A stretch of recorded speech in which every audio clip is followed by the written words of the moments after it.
Un nouvel animal de compagnie qui a fait parler de lui récemment est le fameux mini-pig, des petits cochons acquis pour devenir les compagnons de certaines personnes. Mais il y a un gros problème. Il existe beaucoup de désinformation à leur sujet. La principale est qu'ils ne sont pas des chiens, ils restent des cochons. Et bien que cela paraisse évident pour beaucoup, certaines personnes les achètent en pensant que leur comportement, leur poids et leur taille sont similaires, voire identiques, ce qui est totalement différent. La seconde idée reçue est que beaucoup pensent qu'ils vont rester de la même taille que sur la photo présentée par les vendeurs, ou qu'ils garderont une taille similaire à celle qu'ils avaient à l'acquisition, ce qui n'est pas le cas. Ce sont des animaux qui grandissent et pèsent plus qu'un chien de taille moyenne. L'essentiel à savoir est qu'on considère comme mini-pigs certaines races qui ne dépassent pas 50 cm de hauteur au garrot et pèsent 68 kg. S'ils sont plus grands, on parle alors d'une race de production porcine. Seulement 14 races sont officiellement reconnues comme mini-pigs. En raison de cela et de leur popularité croissante, de nombreux porcelets rachitiques, des animaux qui ne se développent pas correctement et à temps dans les fermes, sont vendus comme des cochons miniatures à des prix bien supérieurs à leur valeur réelle. En grandissant avec leurs nouveaux propriétaires, ils atteignent une taille bien plus grande. S'ajoute un autre problème, la consanguinité, car en essayant de les rendre de plus en plus petits, ils commencent à hériter de problèmes génétiques, notamment des malformations osseuses. Au final, un mini-pig et un cochon de production nécessitent les mêmes soins. Les porcelets sont sevrés entre 6 et 8 semaines, ce qui permet un bon développement et l'acquisition du colostrum primordial pour leur santé à un jeune âge. S'ils sont acquis à un âge plus précoce, il peut être très difficile de les faire survivre et les succès sont rares.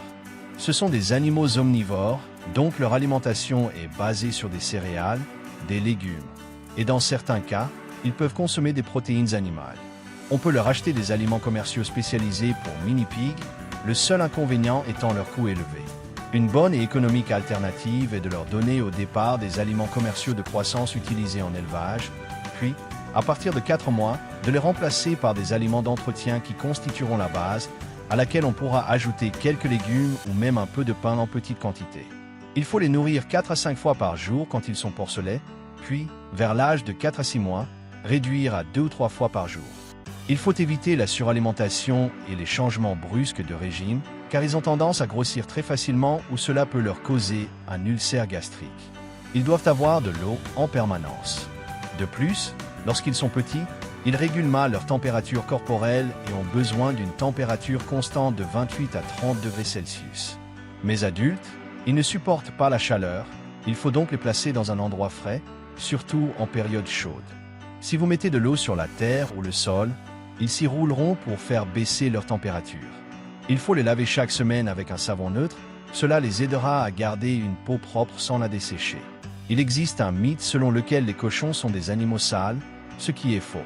Ils sont très propres et font leurs besoins dans des endroits spécifiques, éloignés de leur lieu de vie. Il est donc important que l'endroit désigné pour leurs besoins soit toujours accessible et libre. Pour leur apprendre à faire à cet endroit, il faut être patient et les y emmener régulièrement, surtout quand ils font ailleurs. Avec le temps, ils apprendront. L'idéal est de mettre une litière, bac à sable, pour cet usage. Cela est dû au fait que ce sont des animaux très intelligents. Selon certains, ce sont les animaux domestiques les plus intelligents. Ils apprennent des tours et des routines très facilement. Aller chercher un objet, savoir l'heure du repas et le réclamer, sortir se promener en laisse avec un harnais ou un gilet, se baigner à un endroit précis, entre autres. Ce sont des animaux qui forment des groupes sociaux. Mais il peut être très difficile d'en avoir deux, surtout dans un petit espace. Mais ne vous inquiétez pas, car nous devenons nous-mêmes une partie de leur groupe et ils s'adaptent facilement. En revanche, ils ne s'entendent généralement pas bien avec les chiens, qu'ils identifient comme des prédateurs, et peuvent les attaquer s'ils s'approchent.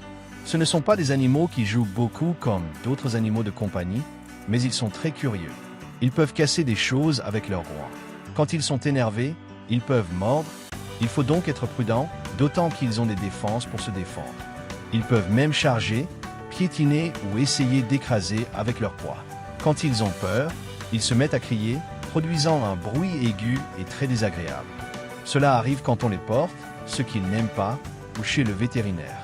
Leur santé est assez complexe, car une grande partie des études vétérinaires concernent la production.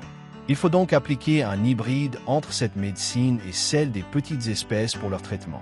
Ils doivent être vaccinés, vaccin antitétanique, contre la pasteurellose, E. coli, la salmonellose, le parvovirus porcin et la rage, pour prévenir les infections et pour la santé publique.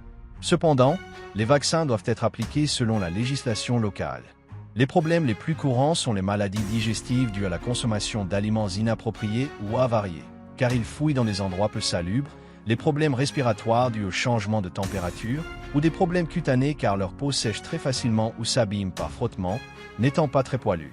En somme, c'est un animal de compagnie très intéressant dont le nombre a augmenté à cause de son apparence tendre, son intelligence et son excentricité. Voilà ce que sont les mini-pigs. J'espère que la vidéo vous a plu.